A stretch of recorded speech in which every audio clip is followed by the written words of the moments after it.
I recently gave a series of sermons at the God Speak Calvary Chapel Church in Newbury Park, California. It's in Thousand Oaks. The pastor is Pastor Rob McCoy. Here are some excerpts from my first sermon. Dennis Prager, if it weren't for him, I wouldn't be on radio. I met him in Cleveland before I got on radio, and we started talking, we became friends, and I knew nothing at all about talk radio. My mother was a big fan of talk radio. KABC became the first 24/7 talk radio in history. I think it was 1965. My mom had it on the very first day and always had it on KABC. So I'm living in Cleveland now, and Dennis Prager is there. He is sitting in for a host of a show called Morning Exchange that I appeared on from time to time as a lawyer explaining things in lay terms. And so I walk in, and instead of Fred Griffith, there's Dennis Prager, this big guy, and I did my thing, and Dennis was kind of impressed with the 10-minute segment we did on, I think it was workplace harassment or something like that, live show. And as I am getting ready to leave, taking off my mic, I hear somebody say, "Dennis, when are you going back to Los Angeles?" And I said, "Are you from LA?" He goes, "Well, not originally, but I live there now." I said, "Well, I'm from LA, I live in Cleveland." And we had a 90-second conversation, and he found out that I was conservative. And he said, "The next time you're in LA, why don't you come on my radio show?" And I said, "Okay, fine." Didn't pay too much attention to it. That night, I'm talking to my mom. And we were talking about family business, and at the end of the conversation, I said, "Wait, before you hang up, I met somebody this afternoon. He's in talk radio. I know you like talk radio." I never did. I thought it was a bunch of noise. When I walk in the room, she had it on. I didn't understand the appeal. And I said, "I met somebody who's in talk radio." She said, "What's his name?" I said, "His name is Dennis something. Dennis Popper, Dennis Piker, Dennis." She said, "Prager?" And almost blew off my ear. It's like I'd met Elvis. And I said, "He told me the next time I'm in LA, he'd have me on." She goes, "Really? He rarely has guests. That's a big deal." I said, "Really?" So fast forward, Christmas rolls around. I'm in LA, and I called Dennis, and he didn't return the phone call. And that didn't surprise me. 6 months had now gone by. You know, you call my guy, I call your guy, let's have lunch. I thought it was just that phony Hollywood stuff. And my mother said, "Did you call Dennis?" I said, "Yes." Did he call back?" I said, "No." She said, "Call him again right now." Put the phone, and I called Dennis. Do you hear anything like privacy is guaranteed? Today, I would like to introduce a new privacy and cybersecurity application tool called Secure, spelled S-E-K-U-R. Secure is using proprietary encryption and is offering secure instant messaging and email. All communication is based on servers and data centers hosted in Switzerland without using any of the big tech platforms such as Amazon Web Server or Microsoft or Google, and also following the strictest Swiss data privacy laws. Privacy is a big issue now. Literally, we know that people, if they want, they can read your emails or messages or bank information when you do bank transfer. Constantly, your private information, pictures, chat, email have been stolen, and your data have been mined and sold by big tech. When you use a free product, you are the product, and you are handing over your entire life to big tech companies. Secure never uses open source technology, never mines your data, and never asks for your phone number. Also, you can easily communicate with both secure user and non-secure users by using the chat by invites for messaging others and using Secure Send when sending an email to others like your doctor, banker, lawyer, or anyone else. You can also set a time to destruct the message or email to protect your privacy. Secure's technology allows you to communicate privately without fear of spying from your internet provider and without the need of a VPN service to secure your connection. Secure is your solution to stop the constant theft of your digital identity. It costs only $5 for the messenger and only $10 for the email and messenger package. Go to secure.com and take back your privacy today. That's SEKUR.com. Use promo code Larry for 25% off. So Dennis answered the phone this time. He had me on for an hour. And I get back to LA, and the station manager named George Green called, and he asked me to come back for a 2-day audition. Now I want to back up. I had been on radio before. I was living in Cleveland, and I began writing op-ed pieces for newspapers. I always wanted to be a writer. The lawyer thing, TV thing, radio thing, still blows my mind. I wanted to be a writer, but I also knew writers didn't make any money. I didn't want to be broke. So I writing these pieces for the Cleveland Plain Dealer, and one of them finally got published. And it was about 35 years ago, and I wrote that racism is no longer a major problem in America, that if you work hard, irrespective of your race, stay clean, invest in yourself, you'll be just fine in America. I didn't think it was some big statement. You say that now, people think you're crazy. But back then, 35 years ago, phone rings. It's a programming director of a radio host in Cleveland. Now, I should tell you, I never listened to talk radio. I live downtown Cleveland. I walk to work. So the experience that a lot of people have of driving, listening to talk radio, I never had it. But even if I did drive to work, I probably wouldn't have listened to talk radio. I really didn't even like it. And he said, I read your article. You don't think that racism is a major problem in America? I said, no, I don't. He said, are you black? And I said, I've been told. He said, would you come on my guy's radio station and talk about your article? I said, sure. So I was on for a whole hour.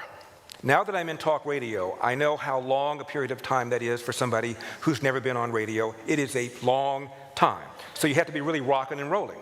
Now, Cleveland is 50% black. So most of the callers were black people offended by my assertion that racism is no longer a major problem in America. And I was called an Uncle Tom. I was called a bootlicking Uncle Tom. I was called a foot-shuffling bootlicking Uncle Tom. A bug-eyed foot-shuffling bootlicking Uncle Tom. A coconut, as in brown on the outside, white on the inside. And Oreo, same concept. I was called the Antichrist. And then this black man calls up and he says the thing that you call somebody black when you really, really want to hurt him. I was called Republican. A man can only take so much. But you know what I wasn't called? I wasn't called wrong.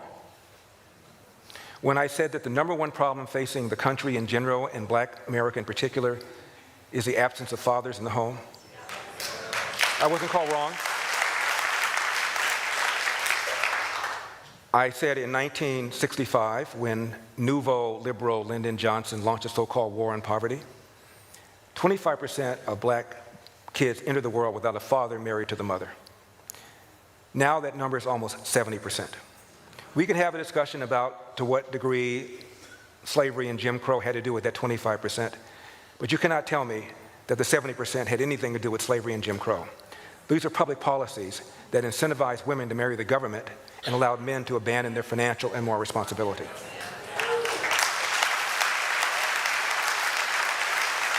And forget about Larry.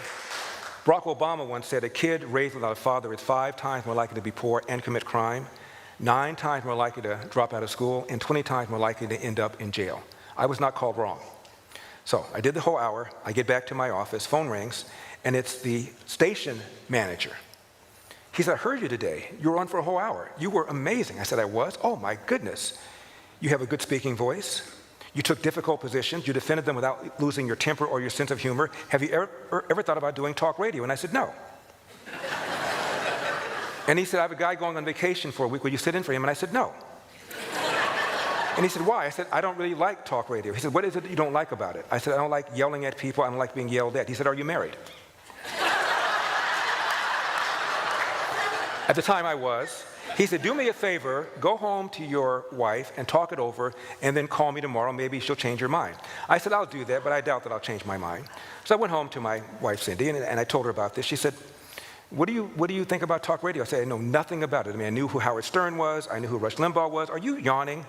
And I said, but that's all I know. And she said, well, what do you think? I said, I think of talk radio as shallow, glib, and stupid. She said, it is. You'd be good at it. It took me a while, but I met Dennis, and that's ultimately how I got on radio. My mother was tough. My mother was focused. She always told us to invest in ourselves. And she was so incredibly tough. When I was a kid, I had a paper route, and the guy that bossed us all around was named George. And I was really good in math, and I knew that George was cheating us. And I had a paper route, and I was short $28. $28 is a lot of money when you're 13 years old back in the 60s.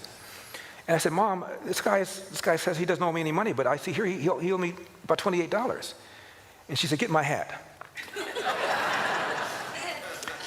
And We walked in, George was at the back of the room, and just by the way my mother was walking, George opens the drawer and starts going like this. My mother and I talked about it years later, and I reminded her about it. I said, Mom, she said, I have regrets about that. I said, really? She said, what? She said, that man was cheating all you boys. I should have gotten all your money.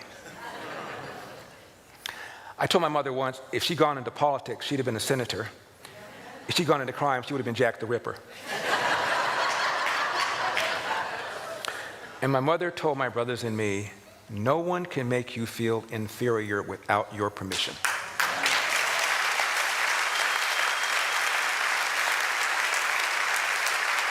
My girlfriend, Nina, and I were in Santa Barbara about a month ago. This is a true story. I'm not changing one word.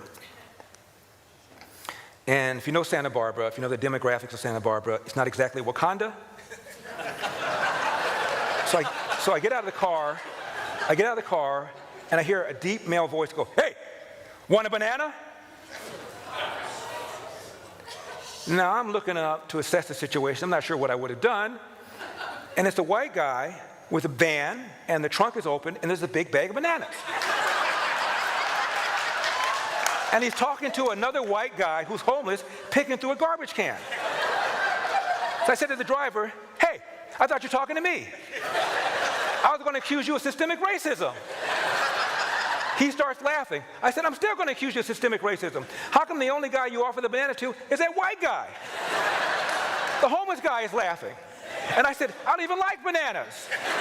Homeless guy goes, you're a funny guy, you're a funny guy. I said, I'm here all week. 2 drink minimum, throw something in the tip jar. I get in the car, I said, Nina, did I just ask a homeless guy to give me a tip? I'm gonna burn in hell. I'm Larry Elder, and we've got a country to save. I will see you next time. Out.